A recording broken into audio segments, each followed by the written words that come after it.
Hi Leo! Welcome po sa ating channel at ito ay inyong Monthly Gabay Tarot Reading for June 2024 para po sa inyong career and money ngayong June 2024.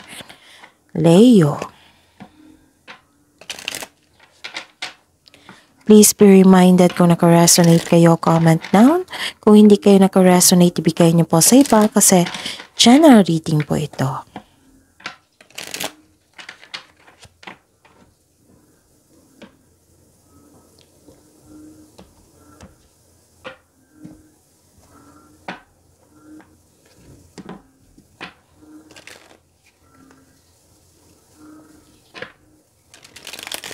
Gamitin ang reading na ito bilang gabay lamang.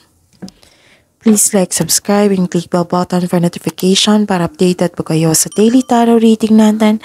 Maraming salamat po.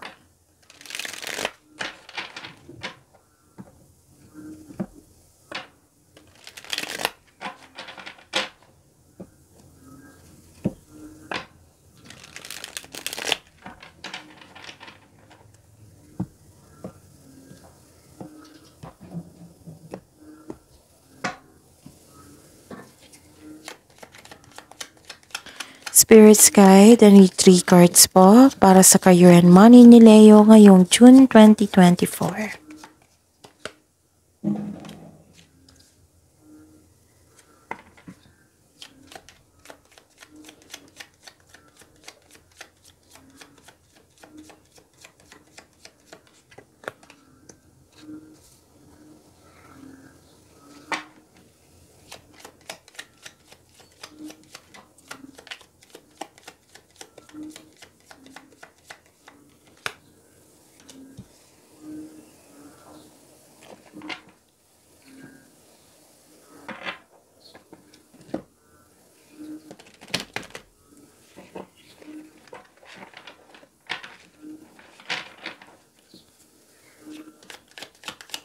I need 2 cards po para sa career and money ni Leo ngayong June 2024.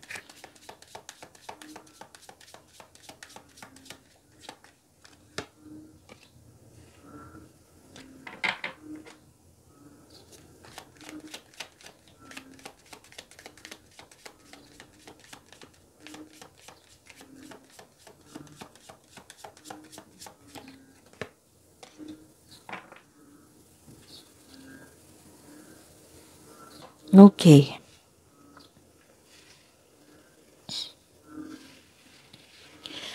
Leo, may nakita ko ditong na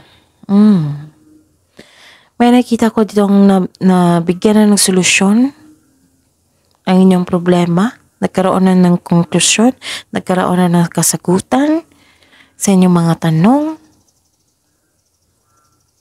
Nakikita ko dito na happy kayo. Kasi nagkaroon ng success, nagkaroon ng good outcome. And nakita ko dito na naka-receive din kayo ng blessings, clarity, hope and healing. Malakas inyong intuition, marami kayong iniisip ngayon na ideas na gustong gawin. Nagre-research kayo sa Google. Leo. At humingi kayo ng guidance, basta nag-research kayo sa internet, Leo. And ang message po para sa inyo is Guardian Angel. Some higher power protects you from difficulties and misfortunes. Trust your guardian angels. And wellness, ensure your body is nourished. Join the gym and regain strength. Live a healthier lifestyle.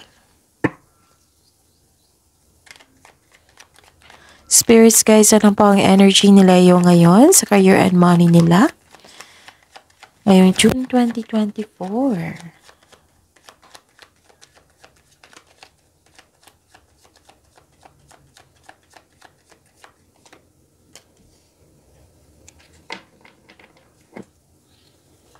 And the clarification po.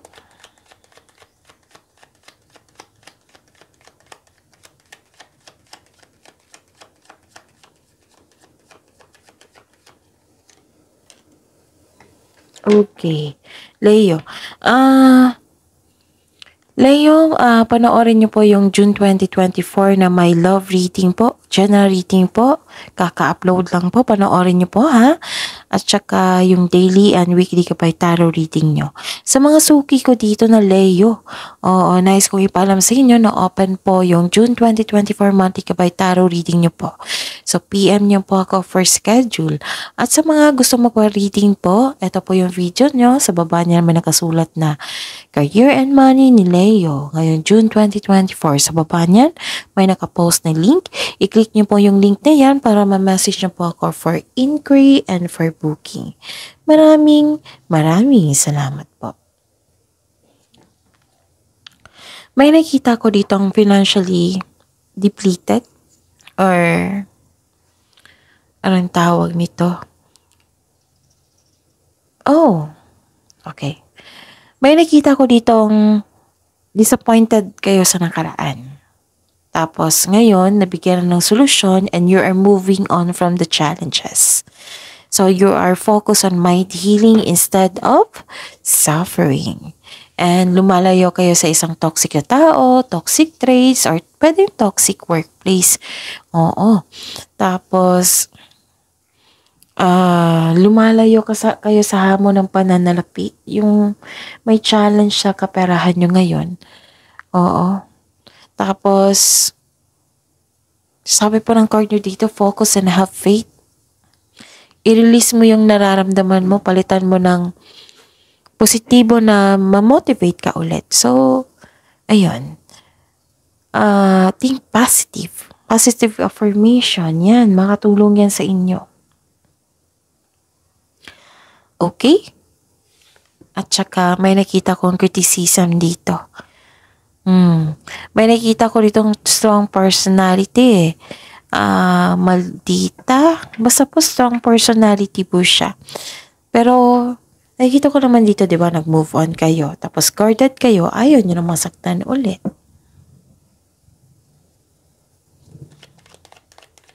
Spirits guys, ano po yung parating na blessings sa career and money po ni Leo ngayong June 2024?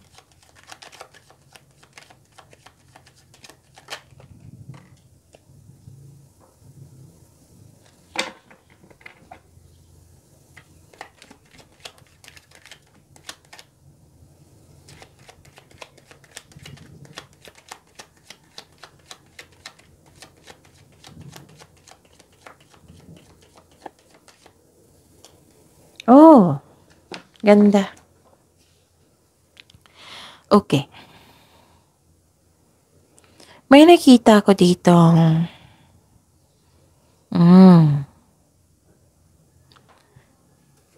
Kailangan yung, di ba malakas ang inyong intuition dito? May nangyari na napanghinaan kayo ng loob at nakadisconnect kayo sa inyong intuition. So, ang advice ng card dito, kailangan nyo mag-connect sa inyong intuition. Kasi may mensahe na para sa inyo. Kung hindi nyo alam kung paano mag-connect sa inyong intuition, so panoorin nyo po yung May 18 or 19 kasi diniscuss ko doon yung paano mag-connect sa intuition. May nakita ko dito ang hidden motives.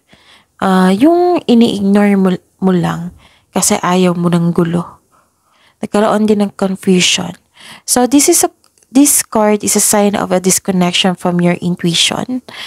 Nagkaroon ng overthinking and overanalyzing the situation. Instead na magkaroon ka ng tiwala sa inyong sarili, nag-rely ka sa kahitan sa opinion ng iba. So this is also means wala kang alam sa mga pangyayari. You refuse to look within. Okay? Ano pa? Okay. After mo na overcome itong problema na ito sa inyong kasamahan, may nakita ko ditong success and enjoyment. So, this is the blessings. Success, enjoyment, financial security is yours. May nakita ko dito, financial security is yours. So, relax and enjoy yung mga achievement mo. And take a break kung ikaw ay nagtatrabaho. Para pagbalik mo, recharge ka na. Recharge ng inyong energy and work and wait. You still be abundant after a well-deserved vacation po. And Yes, at this is, nakikita ko dito, a time of enjoyment and feeling safe. It might be kasi may nakita kong success, it might be in-acknowledge nyo ito at nagbigay kayo ng celebration. Dahil sa tagumpay na ito. Kasi nga may success and may success dito, right? Excuse me. Parang napapaos na ako so pasensya na po. So ayun, kasi may success. This is a clarification of a card and card here.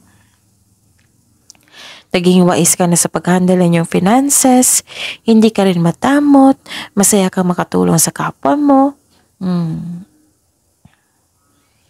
Some of you, nagbakasyon na, and some of you, nagpaplano pa magbakasyon. Gusto niyong bigyan ng oras sa inyong sarili.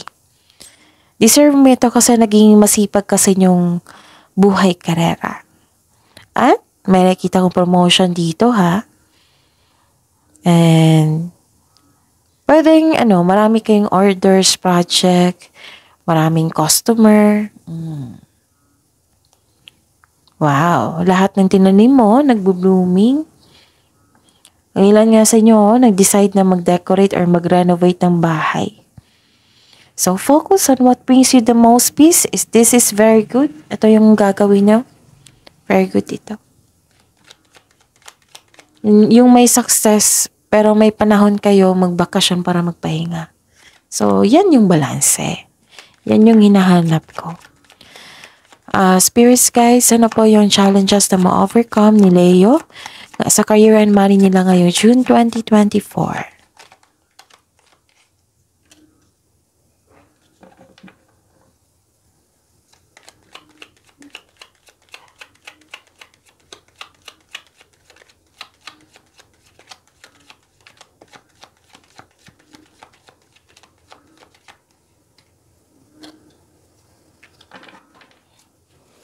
Okay. Nag-move on ka dito. So, this is the clarification of your card here and here. I see. Nakita ko dito na this is silver linings and moving on. So, this is a hope sign and this is the clarification of your card here. Kasi may nakita kong hope and healing dito and dito rin. This is a hope sign na naka-move on ka na sa lahat ng unos na nagdaan. At tanggap mo ng mga nangyari. Pinatawad mo na sila at higit sa lahat pinatawad yung sarili mo. Nagkaroon po ng hope and healing dito at growth. Yes, so this is very good. And may bagong simula. Yes, may pagbabago, may bagong simula. This is abundance also. Wow. Ang daming mensahe regarding sa success and abundance Okay, pasensya na po sa boses ko Feeling ko parang hirap na Okay. So, Alice. May parating talaga. Ilang cards na po nagsabi dito na may parating na blessings. And this is gift from the universe. Posibleng new job opportunity ito or unexpected sum of money. Pwede rin nag-take kayo ng first steps para ma-enhance o ma-increase yung kaperahan mo. So, itong changes na ito ay may unlimited growth towards to your finances. Okay? May parating na job opportunity, promotion, ilang cards na ang nagsabi na may promotion. And dahil ito magkakaroon ng financial growth and stability. Wow, may career change dito it might be in-offer to sa inyo. Kaya magkakaroon ng new career pa. Actually, ang ganda nito kasi it will give you stability and abundance. Wow. Nakita ko rin dito yung wellness nyo. Nag-gym kayo after work. Nag-decide kayo na alagaan yung sarili nyo. So, this is clarification of your card here. Ang ganda. So, ano po yung repeating number? Give me time po. May 5-5. So, hanap ako ng iba. Okay, 5-5 lang po. The spiritual meaning of 5-5, dalawang 5 po, is related to unconditional love for your life. Magkakaroon ng changes. So, this is the clarification of your card na may changes. And opportunities, yes. Ilang beses na lumabas dito yung opportunities. And please know that your angels are by your side, taking note of everything that happens into your life and guiding you to the divine realm. So you are divinely guided. Okay? So this urges you to live in the present. The number 5-5 urges you to live in the present and embrace the changes of your life and opportunities that are coming your way. So that is your reading, Leo, for your career and money. So panoorin niyo po yung iba, ha? So please like, subscribe, and click bell button for notification para updated po kayo sa daily tarot reading natin. Maraming salamat po.